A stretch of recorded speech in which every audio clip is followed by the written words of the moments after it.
welcome to Monarchist Minute. I'm Victor Smith, and this day, Friday, June 24th, the feast of the Nativity of St. John the Baptist and the solemnity of the Sacred Heart will forever be known as the day that Roe versus Wade was overturned. Huzzah! Victory is sweet, and so is the salt. Oh, I love salt. Not enough people put salt on their bread. Oh, I could go for some salted caramel right now. I have the ice cream for it too. Well, so as Victor said in that intro, which is the first section of the video, we are primarily going to be talking about, and maybe exclusively going to talk about, the overturn of Roe versus Wade by the Supreme Court of the United States, where that leaves us now, what work needs to be done in the future, some shenanigans that are probably going to result because at the time of us recording this, which is about 10 minutes later than usual, nothing's burned down yet, but that probably will change by the time we're done recording, or may change by the time this video is uploaded. So you might say so as you're sitting there watching the smoldering ruins of your home, you might be saying, wow, that aged poorly. Yeah, so I guess we will go to who wants to start off with what this means for their state right now? Well, it means that the heartbeat bill is probably going to go all the way because Ohio is very, very based in pro-life. But honestly, they're going to probably go all the way with this now, and I could see Ohio banning abortion, except in cases where the mother's life is in danger, totally. Based. Now, those of you who know me know I'm not exactly for that, and I wish that conservative politicians would have more contingency clauses in these laws for things such as cases of rape and incest. But generally speaking, I am against abortion. Well, thanks for wrecking the unanimity here, but I mean, in We cases of do this. This was already established. This isn't anything that we didn't already know. I know it's nothing we didn't already know. I'm just saying that today, really, I mean, you're gonna sour the party like that. Sour the party. I'm here to dunk on everyone as much as everyone else. Well, technically, we're here to dunk on it a little harder because we're going all the way, all the way, all the. Anyways, yeah, I don't know. In my home state of Maryland, today means absolutely nothing. To no one's surprise, Maryland is one of the most anti-life states in the Union. So today means absolutely nothing. In Michigan right now, we technically have a law on our books that says that abortion is illegal except in cases where the mother's life is threatened. Although I would rather have the language read, it's acceptable to perform a surgery that unfortunately results in the death of a child, because technically you're not supposed to directly kill the child. Even in those cases, you're just supposed to perform a surgery that unfortunately results in the death of the child. But anyways, that law, even though it's the one on the books, is I shouldn't be doing noise like that. But anyways, even though that's the law on the books right now, it is not being enforced because of a injunction that was filed in March or something. Yeah, so it remains to be seen whether or not local law enforcement or any law enforcement is going to start raiding Planned Parenthood in defiance of that order, which I would I would like to see and potentially challenge that injunction. But the state attorney general says that she's not going to prosecute under the law anyways, which, I'm not going to say, well, then why did you take the job? Because, truth be told, if there was a law protecting abortion rights, I wouldn't file. And it said that it was illegal to protest or whatever. I don't know. I probably wouldn't charge people anyways who were protesting against abortion. Uh, because the moral law comes before written law, but the person here is wrong, and the state attorney general makes me big sad. Yeah. But Texas, I think, has a trigger law, and several other states have a trigger law that if Roe v. Wade was overturned, they would, and everything just reverted back to the states, then everything then abortion will be banned, which will be very good. So hopefully, this will save as many lives as possible, even if Biden or the Congress or somebody does some shenanigans, or even if in my state, Whitmer or whatever, tries to get the law done away permanently through some legal loophole, without even going through the Michigan state legislature. Hopefully it will save. It will probably this decision will probably result in reset. Will You hopefully yes. My words go slur together. My words go micmac. Well, while you were talking about trigger laws, that reminded me of the meme that kept going around. It's like when women in California become mad and upset because they can't get an abortion in a state they don't live in. Well, California apparently is going to fly in the event. They were claiming that in the event that this was going to happen, the state that was had a massive deficit in its budget already and has a massive homeless problem was saying that they would fly women out to have abortions at state expense because your taxpayers That should might be not going. even be, of course, that might not even be the case anymore because businesses like Disney, Amazon, Warner Brothers, blah, blah, blah, blah, blah, including Dick's Sporting Goods, have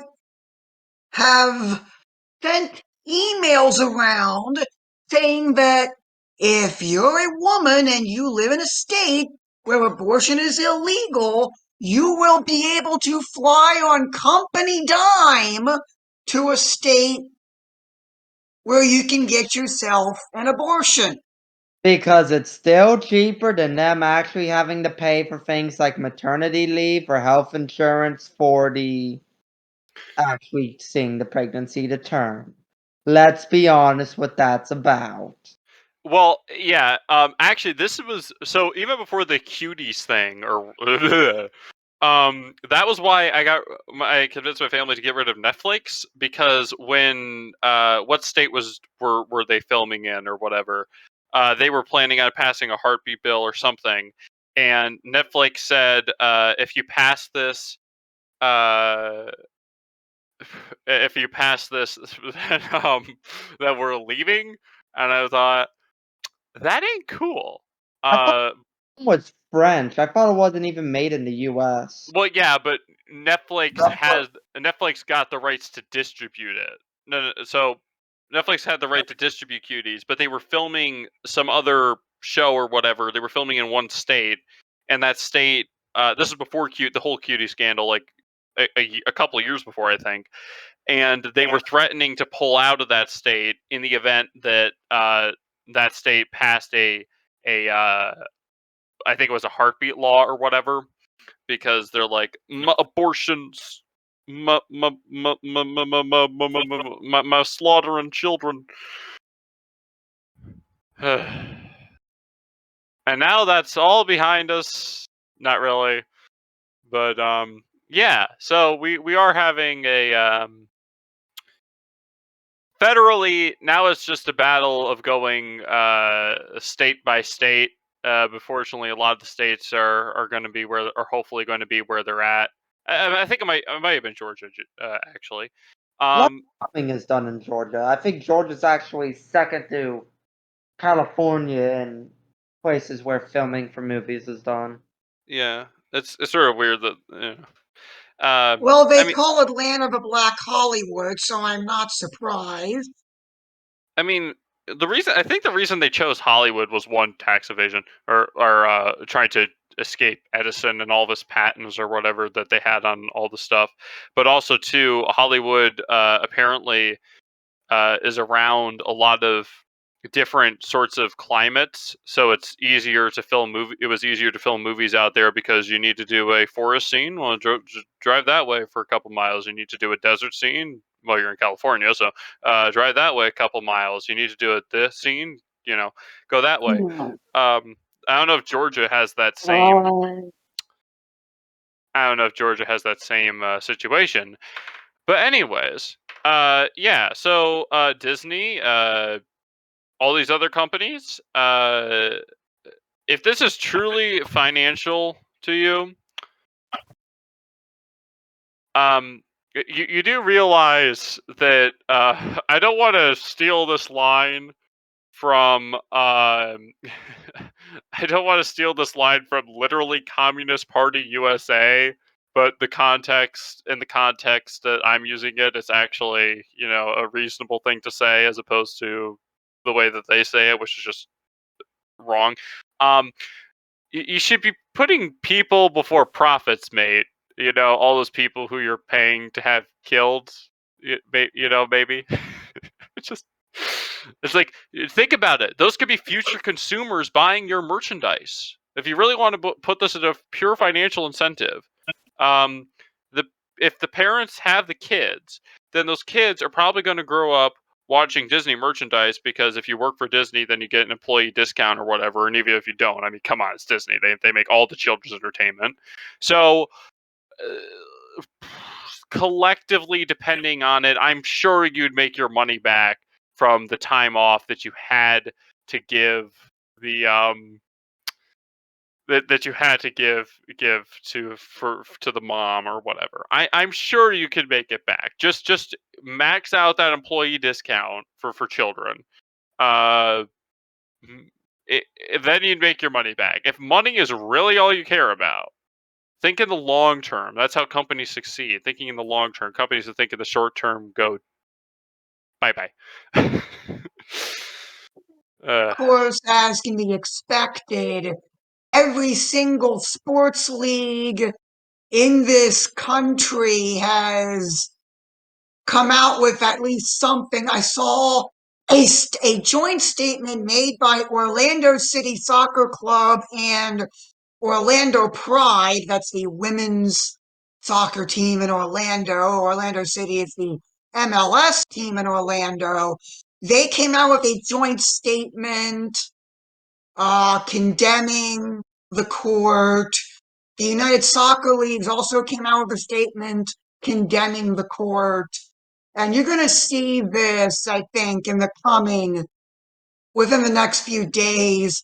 Basically, every sports league and sports team in this country making a political statement against what the Supreme Court has decided in this case. And I know Make that another. I will make a statement saying we didn't ask. I mean, honestly, I feel. I don't know. I mean, I'm obviously this is good, and the results of this are good. But it's not. There's still a couple of questions I have. First question is, this was leaked. This decision was originally leaked how many months ago?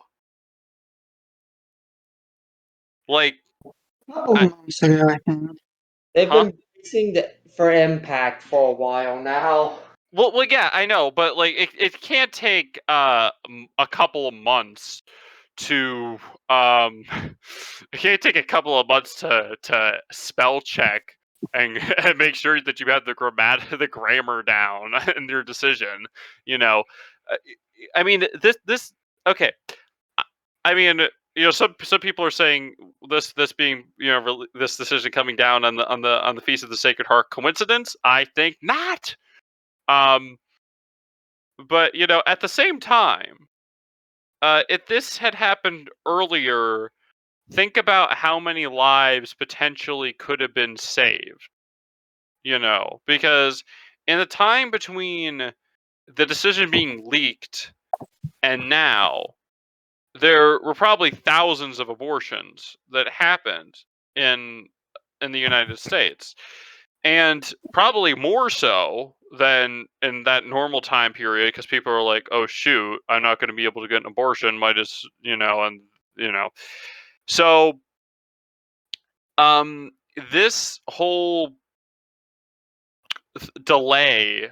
I mean, I don't know. Is this normal for the Supreme Court to have a decision ready and then not issue it for a couple of months? I Yes, mean, Yes. in the US work extremely slowly.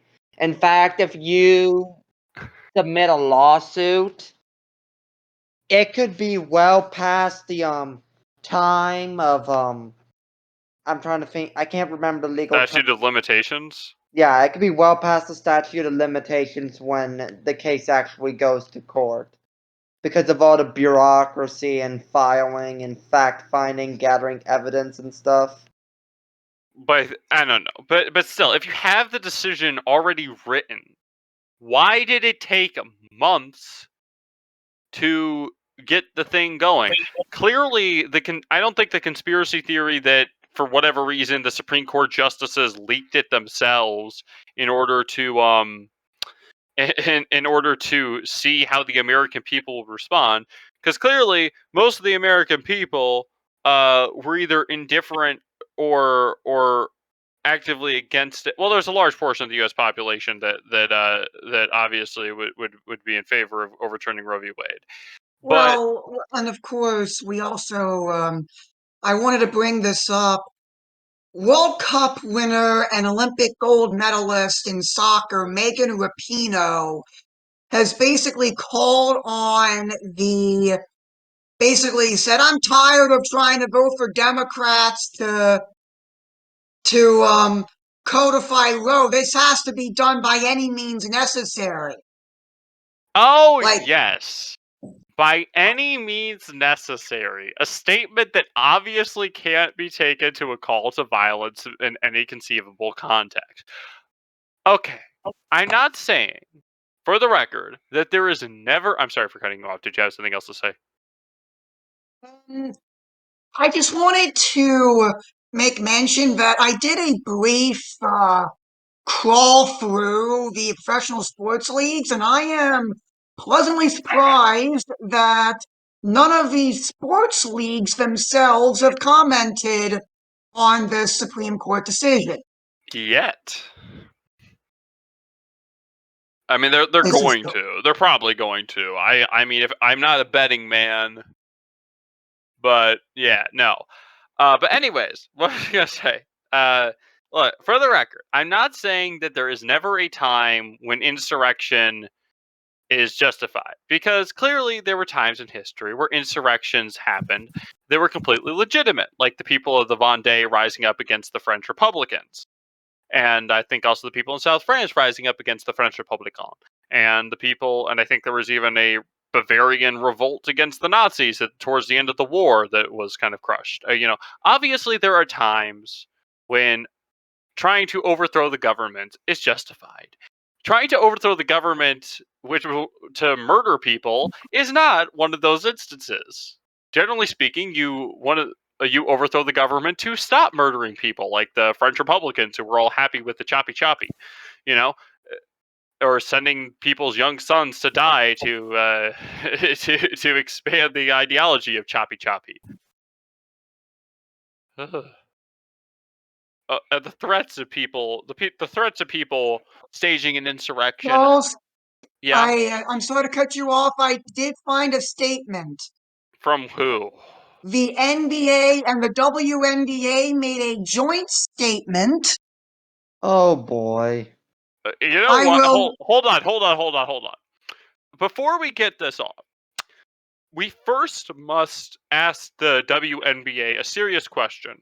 No, it's both the NBA and the WNBA I know, but the W stands for for women. woman. Yes. Don't you mean the uterus carrying MBA or something? Because apparently we're not allowed to use the term women anymore. And I've seen people more frequently use the term uterus people or birth. I don't know. It's stupid. I don't know. Actually, that's kind of a thing I Alright, shouldn't be. Whatever. I will. Anyways, read the statement. Define Yes, women. I will read the statement verbatim. Quote, the NBA and WNBA believe that women should be able to make their own decisions concerning their health and future, and we believe that freedom should be protected. We will continue to advocate for gender and health equity, including ensuring our employees have access to reproductive health care regardless of their location, end quote. You know, okay. That's another term I hate too.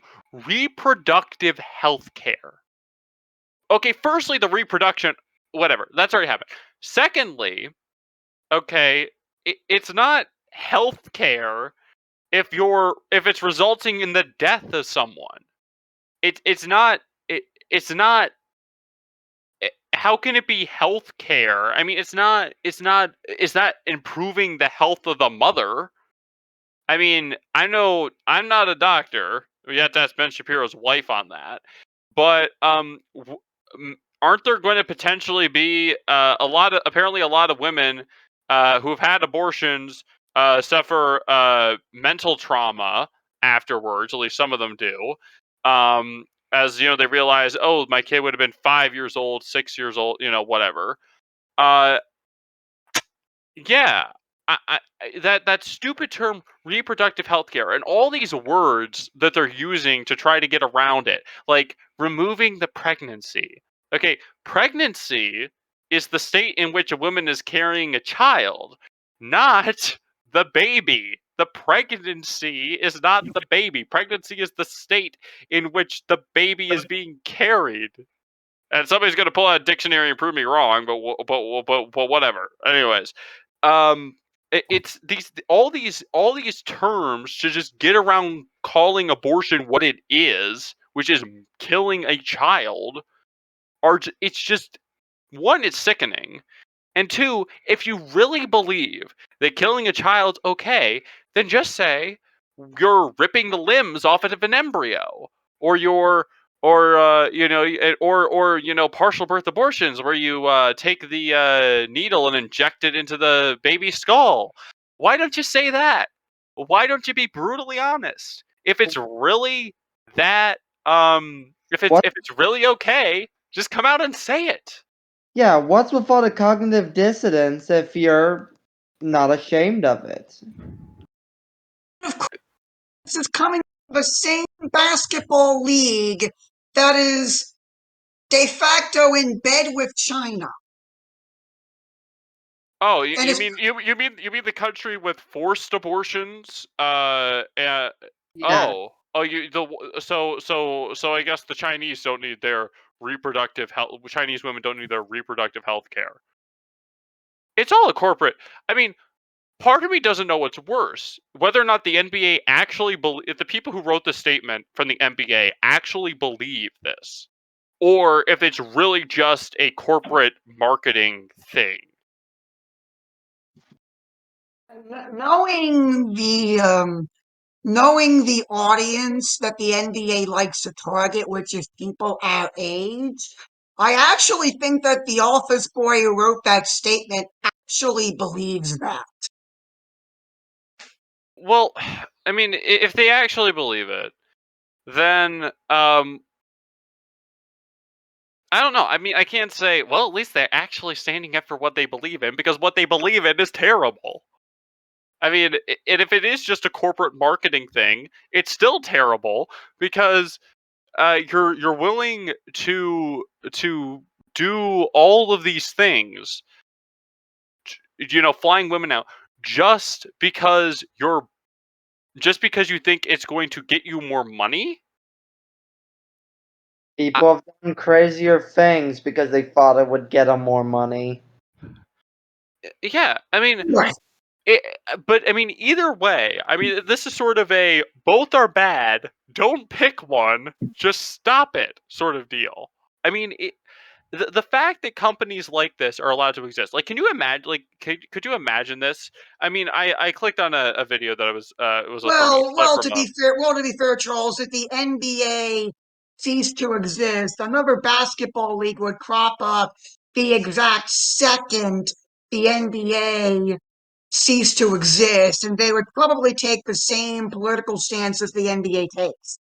Well, okay then, as long as the NBA burns to the ground and the subsequent league burns to the ground, not literally, of course, and actually calling to, burn these stadiums to the ground, unless they're ugly, in which case have a controlled demolition and make sure nobody's there, obviously. But anyways, no, I Almost mean, I'm not.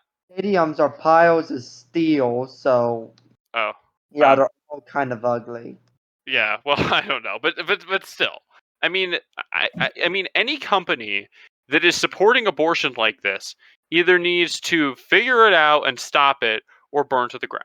Okay, I mean, not once again, not literally. I shouldn't be using that terminology because that could be misinterpreted as a call to violence. And obviously, if I say a statement like that and don't mean it, I will get in trouble. As opposed to somebody who said, "I'll get the torches, you get the gasoline." Uh, gasoline, and obviously they won't get in trouble. But anyways, Let's actually get to the meat of the matter here. And while this is a day to celebrate, we need to keep our foot on the gas, people, because it's not over at all. For example, I know I said this near the top of the show. Today means absolutely nothing in the state of Maryland because of how our abortion legislation is written and our let's just say Democrat supermajority, veto-proof majority in our state legislature.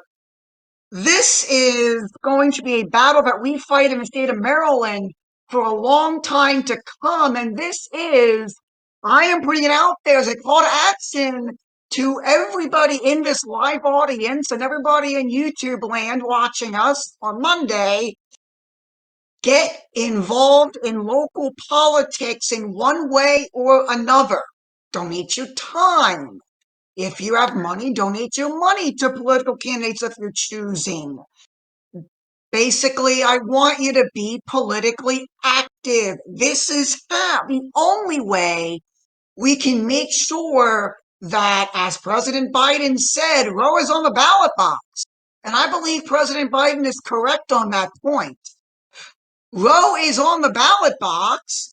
We need to make sure that the people that are going to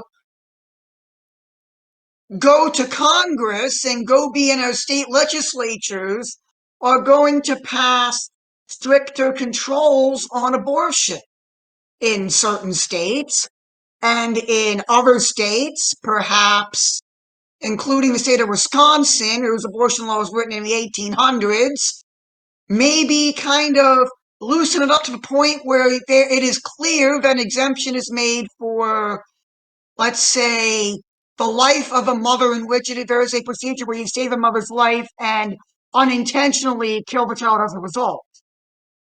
That is not clear in the Wisconsin legislation, and that could cause major headaches down the road. I know of a case active right now in Malta where abortion in all cases is banned, where an American who is suffering from, I believe, sepsis, the baby has sepsis, and cannot have a good life. In Malta, you can't perform the procedure that she would need to protect her life because it is technically considered an abortion. I mean, So, because she's an American citizen, she got flown to Spain for that procedure. hmm. Well, I mean, I don't know. This is where separation of church and state goes bye bye. Okay, in my view, and people are and people are gonna say that prop me up as if I'm some sort of straw man representing the vast majority of conservatives in this country, when I don't think the vast majority of conservatives in this country are actually conservatives. But um, this is where you take the church's position on this and say this is where life begins. These are the situations where you can perform a surgery that will unfortunately result in the death of the baby, but you're not intending to. And if the baby survives, great. But um, you know, just Control C, Control V, the church's position on this. Uh, bada bing, bada boom, pass that into law. And it'd be very simple, because the church has a clear moral teaching. The state has an obligation to enforce the law as best it could. Obviously, in certain circumstances, it'd be impractical for the state to enforce certain moral things, which is why it was never illegal to um, swear in your own home, because take the Lord's name in vain in your own home, because I mean, obviously it's wrong and you shouldn't do it. But I mean, what are they going to do? Have a cop in your house 24 hours a day? Um, Of course, nowadays you could potentially bug everyone's house, which would be very sketch. So don't do that. Please don't bug everyone's house, government. The federal government already has All powers in right, the it's called Patriot internet. Act to do, et cetera, et cetera. Oh yeah, right. It's called the internet. Um, hello, FBI officers. You'll have been very very beneficial to our cause. Yes, we've been secretly Russian agents entire time. No. Oh yes. We're all Russian agents, actually. Yes, totally. Let's actually just go back and discuss the actual on the ground what to expect, I suppose you could say. Can I Yeah, hop? yeah, you can. Yes, Will. Go ahead. But I want to talk about how and then the Roe v. Wade doesn't solve all the problems associated with abortion, and that the social and economic causes that result in people to choose abortion are still going to occur. We have to look to addressing the issues that single mothers face, and the social problems and the economic problems, and basically things like the cost of healthcare, the cost of raising children, child care, stuff like that, that actually makes. And that's part of the thing where people said we've made abortion illegal, but we need to make it unthinkable. We've created a pathway to ending abortion, but now we actually need to contribute to social changes in society that actually make abortion unfathomable. That the idea that someone would resort to killing their unborn child as an option would be unfathomable. Where are the, to borrow a turn of phrase from Ebenezer Scrooge here, where are the shelters? Where are the women's shelters? Where are the pregnancy assistance centers? Where are the free daycares? Or where are the where are the fathers? Hmm. Where's Well, Hello? universal health care? then yeah. I mean, no. I mean, this is something that we actually touched on before when we covered abortion. Maybe it was when we talked about the leak originally, or or before that. But yeah, I mean, this one thing is a cultural it's a cultural issue as much as anything else. Now, apparently, and I would need to double check this, but most abortions happen not because the woman felt financially compelled to do it, but because she thought it would inconvenience her. Because obviously convenience is the most important Let me thing. go into casual here. There's a list of statistics here. I will read them off. Okay. Okay, so I don't know where this comes from because It the was just person who copy and posted this pasted. picture was copy and paste. So I Can you will post? read them from bottom to top because, all right, 92.33%, no reason or elective. 6.268%, the woman aborted for social or economic reasons. 0.666%, there was a serious fetal abnormality. 0.294%, the woman's psychological health was threatened by the pregnancy. And again, I'm reading these verbatim. 0.288%, the woman's physical health was threatened by the pregnancy. 0.085%, the woman was raped. 0.065%, the woman's life was endangered by the pregnancy. And finally, clocking in at 0.001%, the pregnancy resulted from an incestuous relationship. So you're telling me that 92% of abortions were from people who just decided to have an abortion because they felt like it. don't don't you just I mean, now we could just talk about percentages all we want. When we talk about the hundreds of thousands of children that are aborted every year in this country, and that 92% of them were killed not for any reason that would still be a wrong reason to directly kill them, but just at least there was some reason. I mean, it'd still be wrong, but at least you provide an excuse. But then you have 92% of cases where they just decided to do it because it would be an inconvenience to them, or they didn't want another child. It Or was your perhaps, or you. perhaps if they were asked about it, they didn't disclose what the actual reason was, which is their right if they're answering a poll question like this. Well, it doesn't. I mean, still, I would wager that the vast majority of abortions that happen these days are not. They're not. They're not done for any. I don't want to say good reason, but they're not done for any quasi seemingly on the surface legitimate excuse. Not I mean, a substantial reason. huh?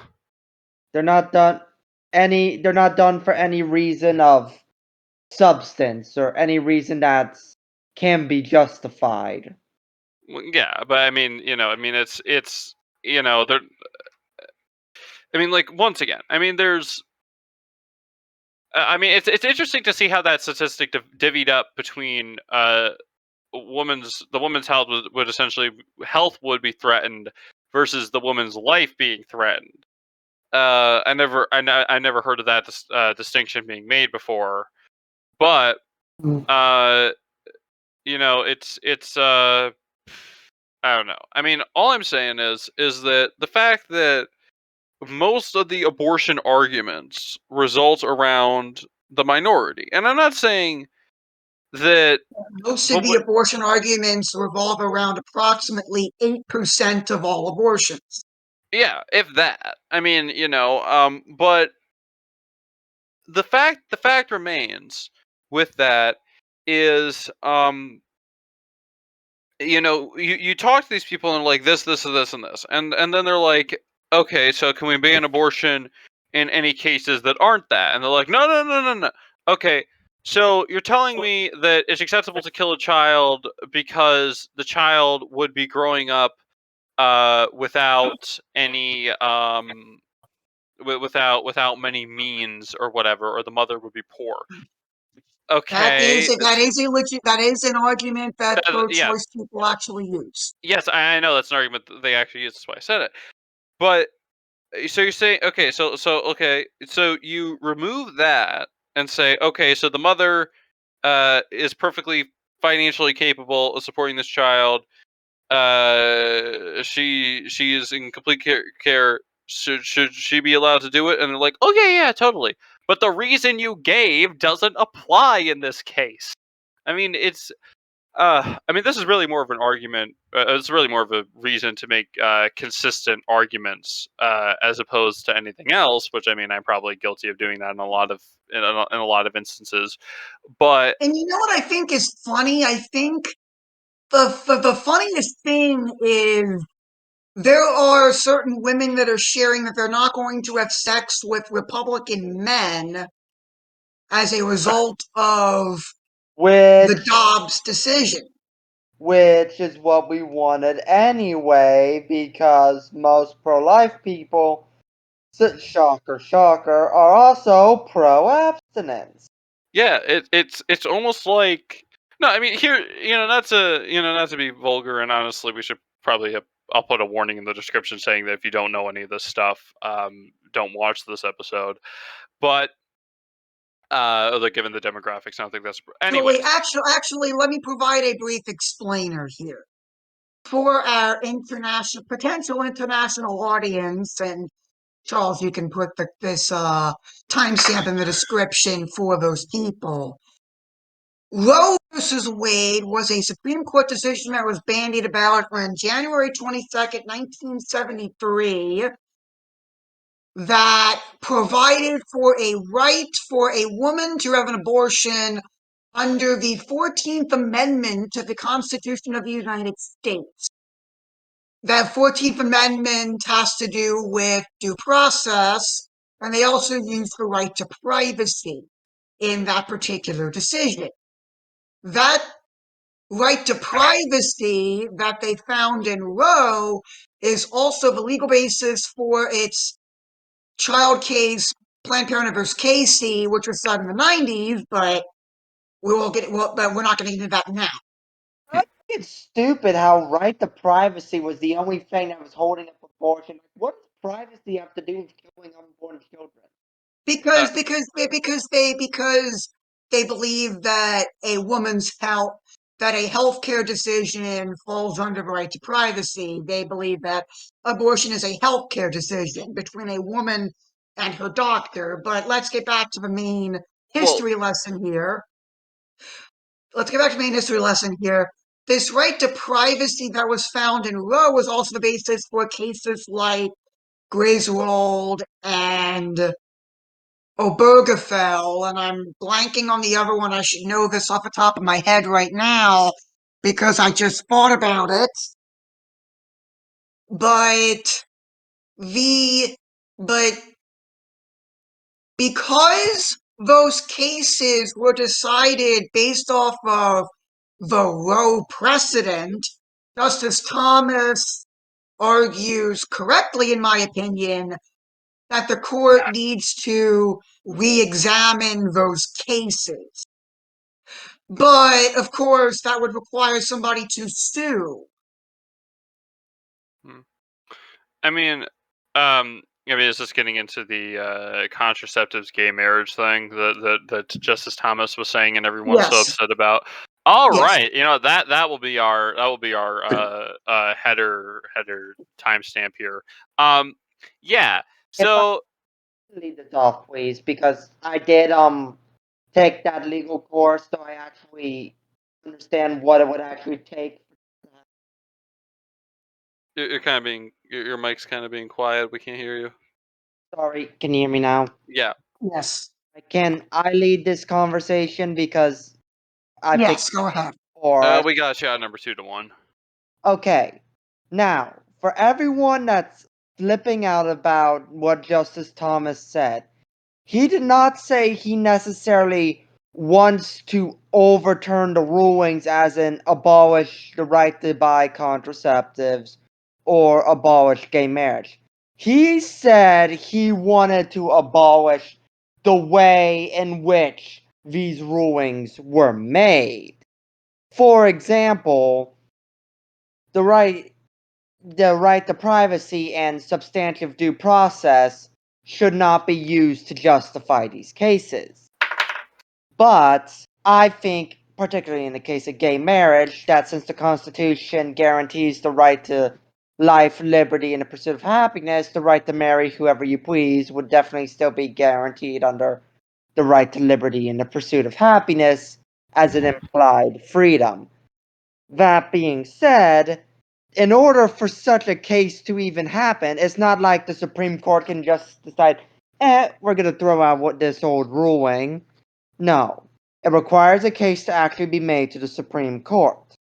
This means that someone has to make a lawsuit that happens to pertain to this specific subject, either specifically or broadly, have the legal justification in order to actually make a case. They can't just do it out of malice or do it because they want to try and get it to the Supreme Court to undermine the ruling. And then it actually has to be approved by whatever local or district court comes first, because that's who it'll go to first. And then it'll have to go through the Court of Appeals. From the Court of Appeals, it'll have to go to a United States District Court. From the United States District Court, it actually can go to the Supreme Court, and then the Supreme Court can even refuse to see it. In fact, all the courts below can refuse to see it. So the likely chance of that case ever actually making it to the Supreme Court is basically non-existent. I could Well, I also mean, point out that many states have their own laws on the books protecting gay marriage. yeah. Well, I mean, it's the same thing with abortion. Now, um, when it comes to the Constitution, now I'm sure some of you will be shocked to know that a monarchist isn't exactly the biggest fan of the Constitution. I'm sure some of you will be surprised to know that.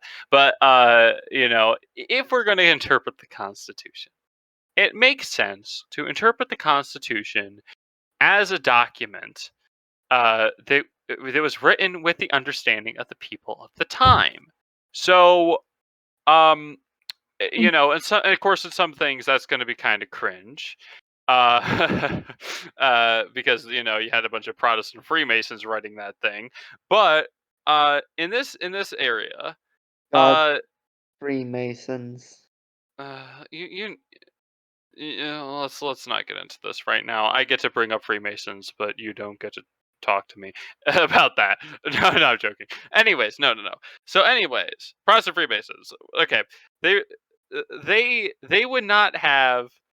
I do not think at the what am I saying? At the very least, okay, the most modern I could reasonably conceive them being when it comes to gay marriage is they would leave it up to the states.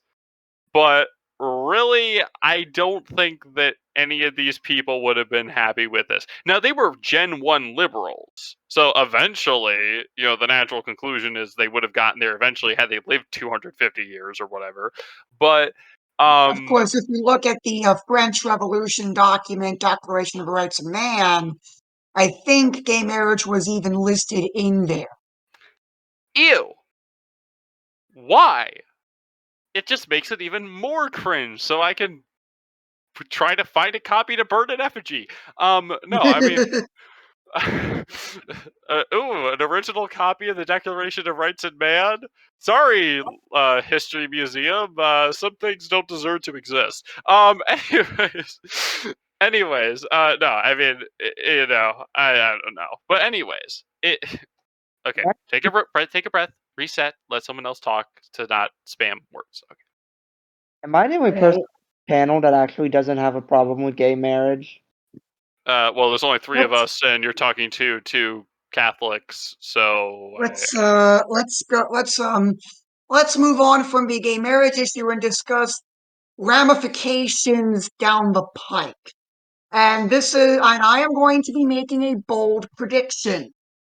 And I hope and pray that this prediction is inaccurate and wrong and incorrect. I predict that because of the overturn of Roe in late June, it is still going to be fresh in people's minds. We already saw this with a CBS News report during their evening news tonight. We saw that how the court handled this is energizing young people to vote. So, as a consequence of this, I think that the traditional out party does very well in midterm election. That's out the window completely. Unless we all get off our butts and vote this November and even in the primary. If your primary has not yet happened, get off your butt and vote in it. And if you're like me and you don't like the Republican Party either, don't think of it that way. It's not about the Republicans winning, it's about making sure the Democrats lose. Of course, do not, this is a point where Mr. Colomb and I have a prudential disagreement. Mr. Colomb is a member of the American Solidarity Party and he votes with them in every election. What I believe is that because we're a first past the post country and we only have one winner in a first past the post system, there is only going to be two viable parties. And the party that promotes abortion is definitely not getting my vote. So my vote, ergo, must go to the other party that is not going to advance abortion. Because we are in a two-party system, in a first-past-the-post country. This is why we need ranked choice voting. Well, yeah. No, I mean, And but the reason that Charles Colomb actually stopped voting for the Republicans was because certain Republicans started to get a little lax on the whole pro-life thing. And you're starting to see that now, and the Republican Party isn't trying to smack these people out of the party. So this is another thing where it's like I keep trying to think of all these, I guess, songs or whatever. But Party is much too busy arguing about whether or not Trump was based or cringe, and it's honestly stupid. Like, well, this so, is the '90s. yeah. I thought they were too busy arguing whether or not to this lower is the tax rate why 0.1% or lower the tax rate 0.12%. And of course, this is why, if you have the time, you need to sign up to be a poll worker. You need to sign up to be a precinct person in your precinct. You need to sign up to be involved in your local party at the precinct level so you have a say in who actually gets to run for in your local offices.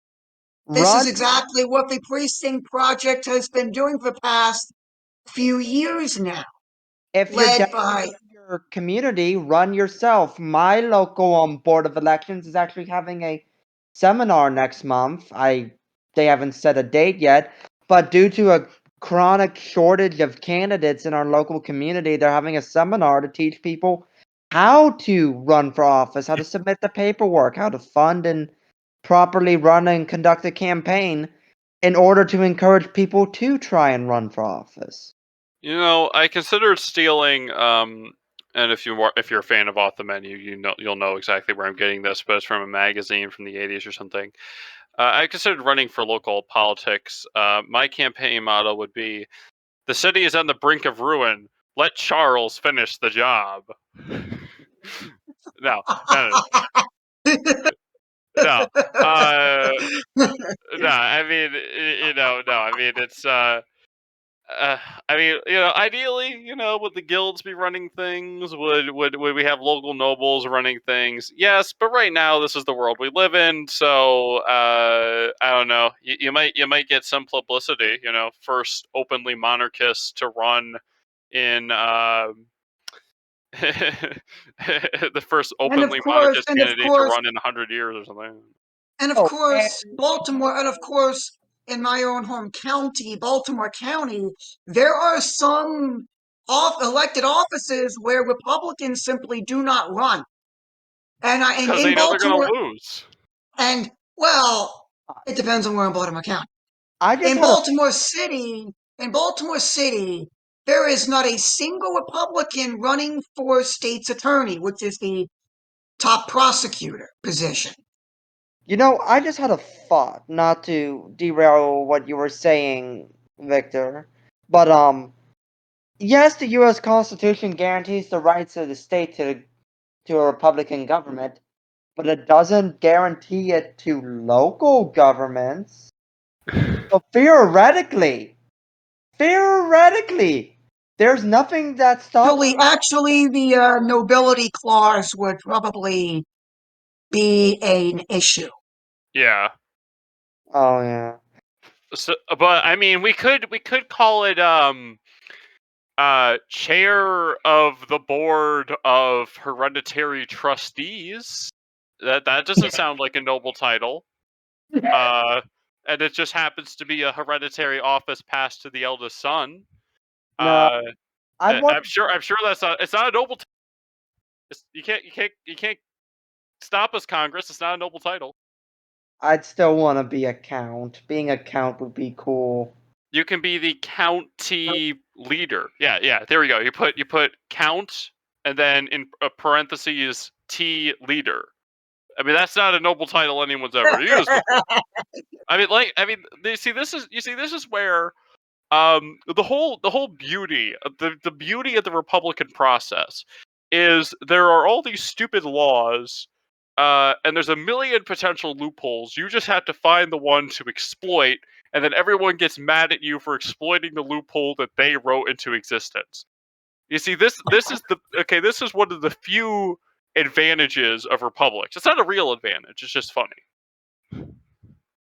Of course, let's just say that this is a call to action for anybody with the time and resources. Basically, they're going to need poll workers at your precinct on election day, on the primary day and the general day. They also need election judges. They need people to basically run the election. And if you don't do it, somebody else just might.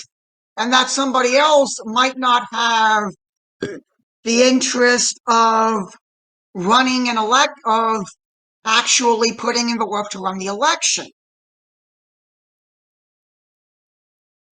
Yeah, I mean, yeah, it's the whole situation with local politics. I think that I don't know. I mean, I actually just said this in the conference text chat, but I'd probably lose if I ran in my local city, at least right now. But you know what? If I'm running, then I'm going to make a show of it. I'm going to say, you know what? I know this is a city where most of the population is probably some form of Baptist or doesn't even care and doesn't go to church at all. But you know what? I'm running on a Catholic platform. We're going to make life as uncomfortable for Planned Parenthood as possible. If we can't get them on being baby murderers, but we can probably get them on some city law they've been violating. We are going to do this. We're going to do that. Oh, and by the way, I don't. By the way, if I could, I replace the office of the president with the hereditary monarch, and also yeet the rest of the Constitution. How do you like that? Them apples, and everyone would be like, "Yay!" And somebody would probably vote for me. And somebody who probably doesn't know this would walk into the precinct on election day, chick, uh, check my name, and because they think that my real last name sounds funny or whatever, and they thought, you know what, that's a man who deserves a vote, a guy with an unpronounceable last name. It's very pronounceable, it doesn't line up with how it's spelled, but whatever. Anyways.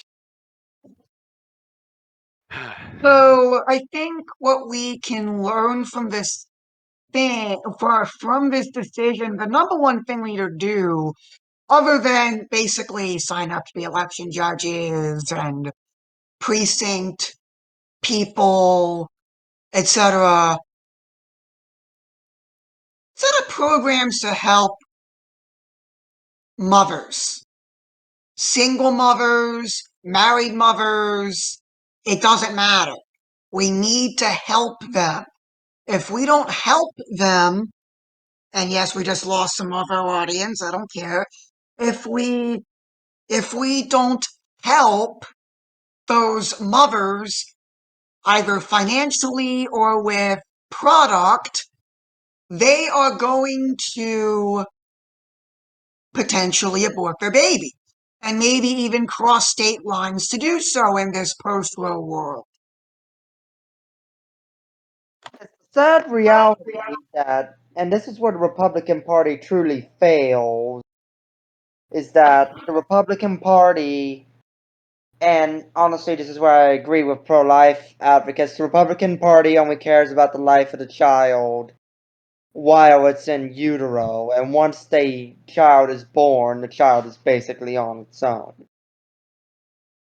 Yeah, well, I mean, this is where we get into the thing with the Republican Party as a cultural institution. They don't care about the culture at all. They just care about the bottom line. Okay, this is why they'll put up a token resistance to things like gay marriage or whatever. They'll fight for it. They'll fight for, the real definition of marriage. Well, that's still broadly what's in the law. But they won't stand up for it once issues change. Abortion is the only issue that they do that with. But at the same time, they're not. They don't want to enforce community, not enforce, but try to create a culture where husbands are going to stay with, or well, men are going to not, first off, not not get girlfriends pregnant, that whole disgusting, revolting thing. But they're not trying to enforce a culture that does that. Now, I understand that, yes, tax breaks are going to help families and whatnot. I get that. They do, because if people aren't being burdened by taxes, they can spend money on other things and do this, that, and the other. I get that.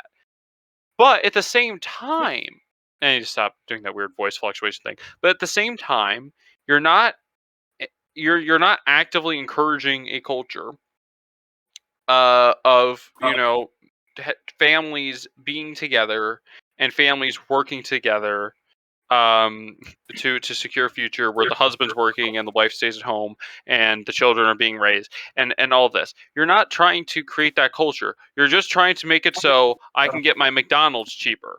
And don't get me wrong. You know what? You want to get me into an economy where a chicken McGriddle's a quarter? I'll take it. But but not at the cost of people having lives that are miserable because their politicians can't seem to get their heads around the fact that these policies they're writing aren't just affecting them and what they're going to have to pay, but they're also affecting everyone else. And I'm not saying that every single Republican in Congress is some evil Mr. Burns figure who really doesn't care about anyone except his own bottom line. And if he happens to help someone else, well, then that's just an unfortunate side effect. The chicken McGriddle exists. I get the chicken McGriddle all the time. You just have to order it off the menu. Anyways, some person's claiming my favorite McDonald's breakfast item doesn't exist. Anyways, You might be a franchise and not a corporate-owned McDonald's, and that might be the reason why. Or the other way around. I don't know. I don't know. The McDonald's in my area all have my glorious McGriddle.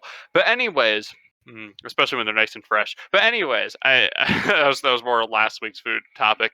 But no, I mean, anyways, without waffling on too long, I'm sure there are some Republicans in Congress who genuinely care about people and their families. But guys, I don't have all the solutions for you, especially Congress, because a lot of this stuff has to happen at the local level, and the parishes really need to step up their game and start, doing things, um, and start getting people into the church first and foremost, and that way the Catholic culture can be kind of ingrained into them, so that their instincts for doing things will naturally be right. But um, I don't know. It feels like the Republicans, all they care about is the tax rate and the price you pay for things. Now, don't get me wrong; those are important. I don't like paying $5 for gas or whatever. I don't like paying. Uh, I don't like paying a lot of money to get. I don't like paying more than $4 to get me some pork chops. Or however much pork chops cost these days. Don't mess with my pork chops. Forget the come and take it with the pork chops. How about the come and price it higher with my, or Anyways, come and anyways. So I I'll let someone else speak because I've been waffling on. But yeah, have we exhausted our main topic? I don't know. Honestly, we've been at it for an hour, almost an hour and 15 minutes. So yeah, Well, an hour and 6 minutes. yeah. So yeah, we've done a pretty good job beating it to death. Yes. So I wanted to direct your attention to something, if I may. The news article that I put in our private chat about Prince Charles and basically the future of the British Commonwealth. The thing about him saying that it is up to the individual members of the Commonwealth to decide whether or not they want to keep the monarchy. Yeah. Well, I understand why we as a community are concerned about this, but I also feel the need to say that this isn't something that's necessarily new, and that the Queen said this when she succeeded to the throne in the 50s and decolonization was originally beginning, that it would be up to the individual members of the Commonwealth to decide such matters.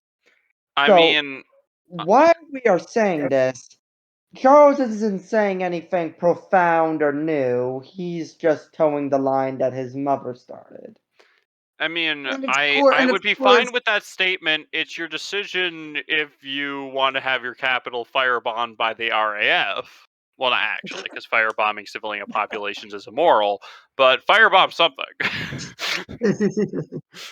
of course, this is kind of hot off the heels of the Barbados leaving the Commonwealth and becoming a republic, not through the will Boo. of the people, but through the fiat of one person.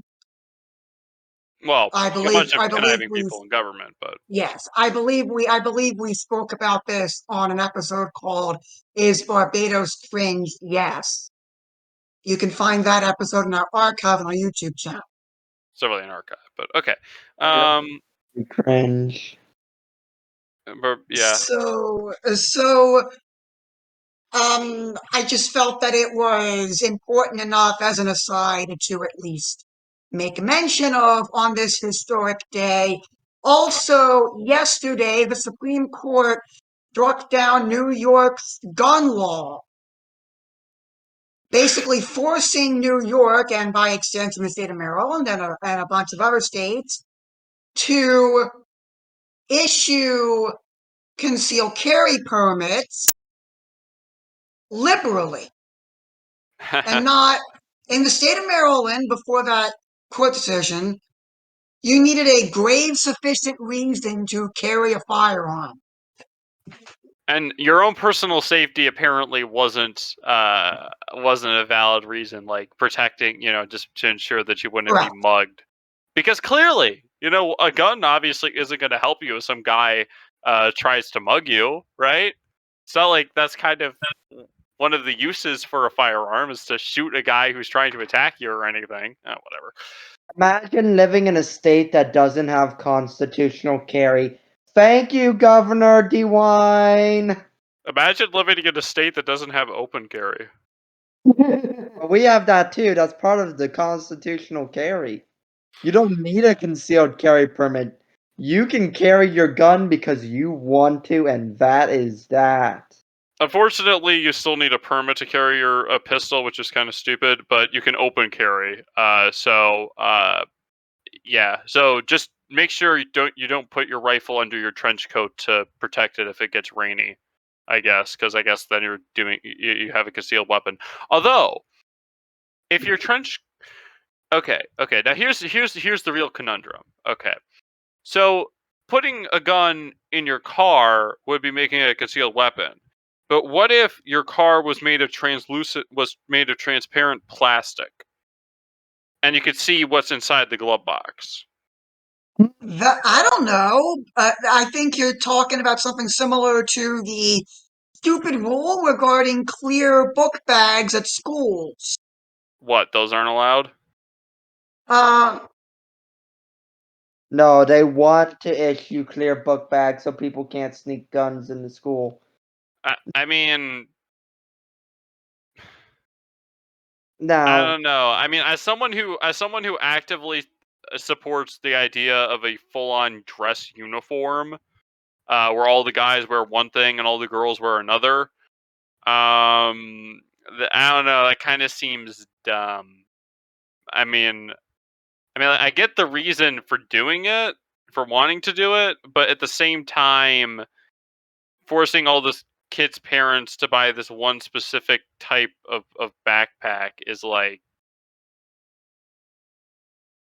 well, one, wasteful if you already have one, but two, logic for uniforms, you'd be forcing all the kids' parents to buy this one specific outfit.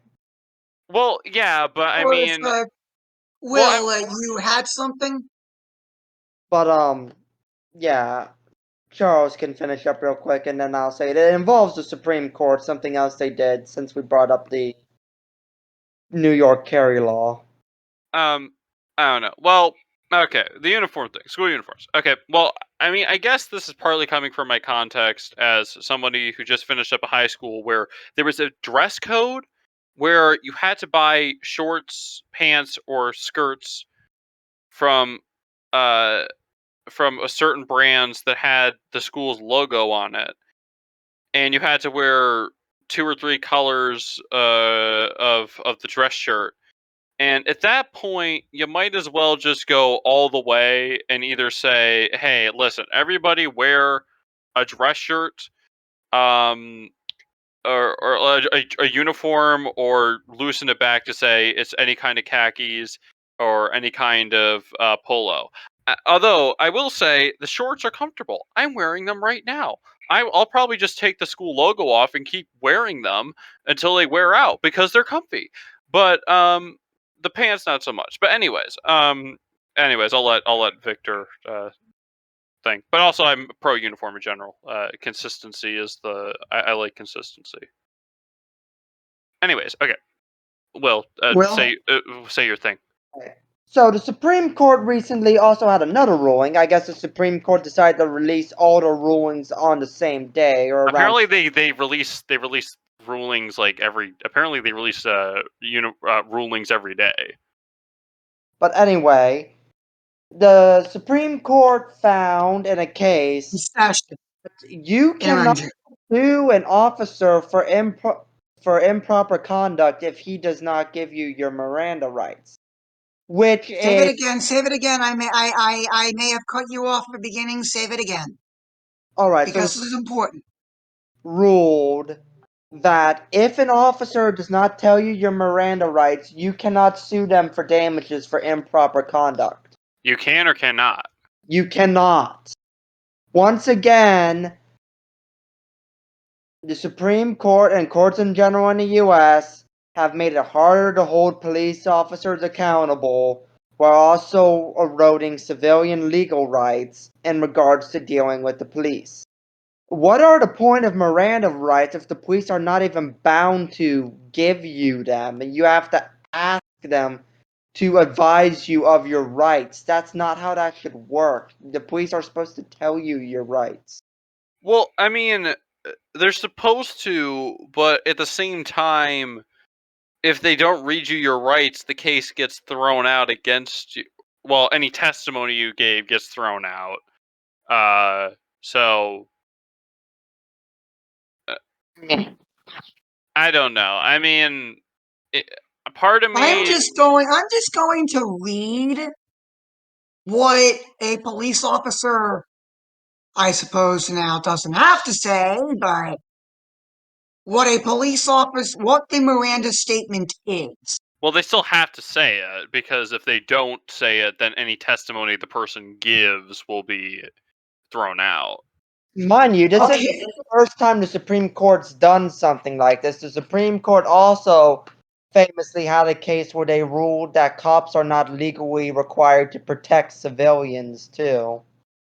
That's their job!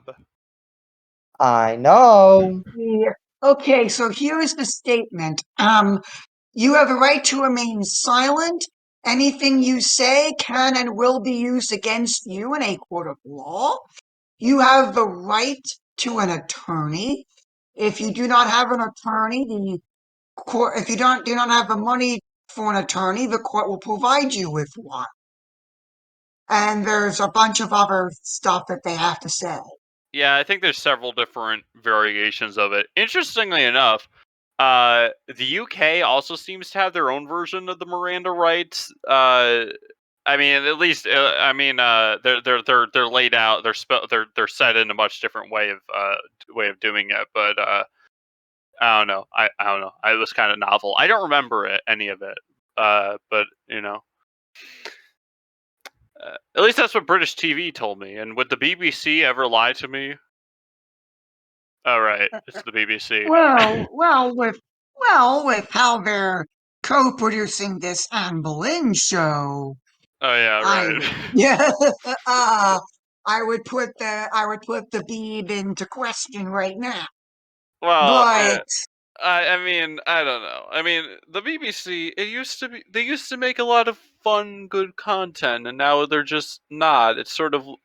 I mean, you see, this is the thing that the capitalists and socialists and everyone on the economic spectrum, they need to get together and agree that private companies, nationalized companies, it doesn't matter.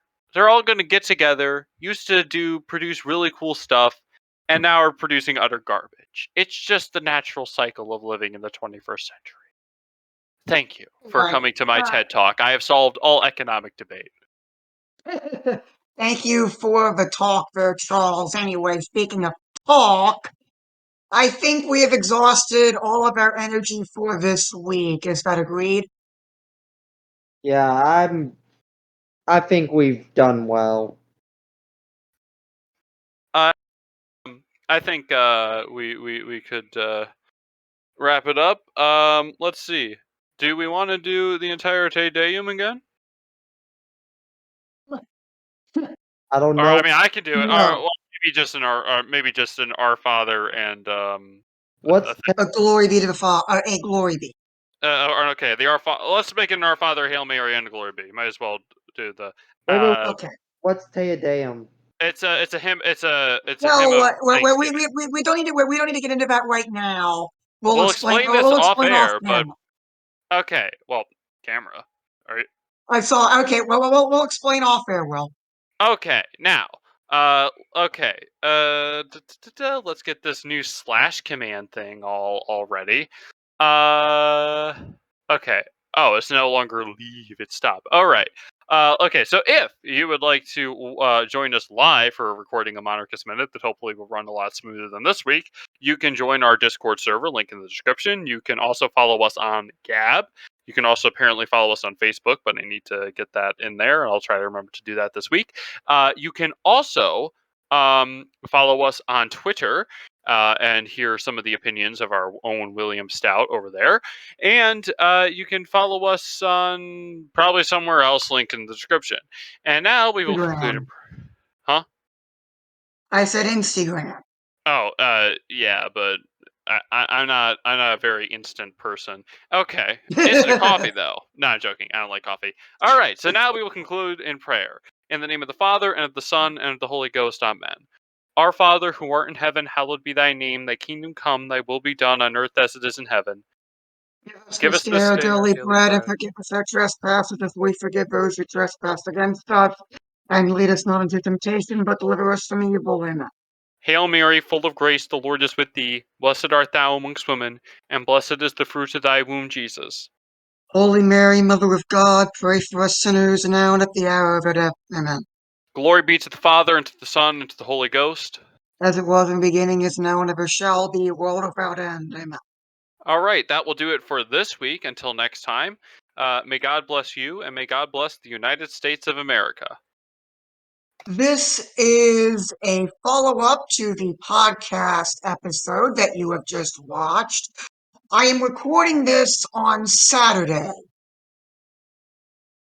The response of the French government to Dobbs is that the French are preparing to enshrine a constitutional amendment protecting the so-called right to abortion to its French citizens.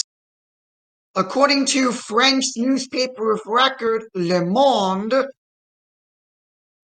Macron and his opposition party claim to have the necessary votes in order to make abortion a constitutional right in France. Once again, this was an emergency reporting. Goodbye for now.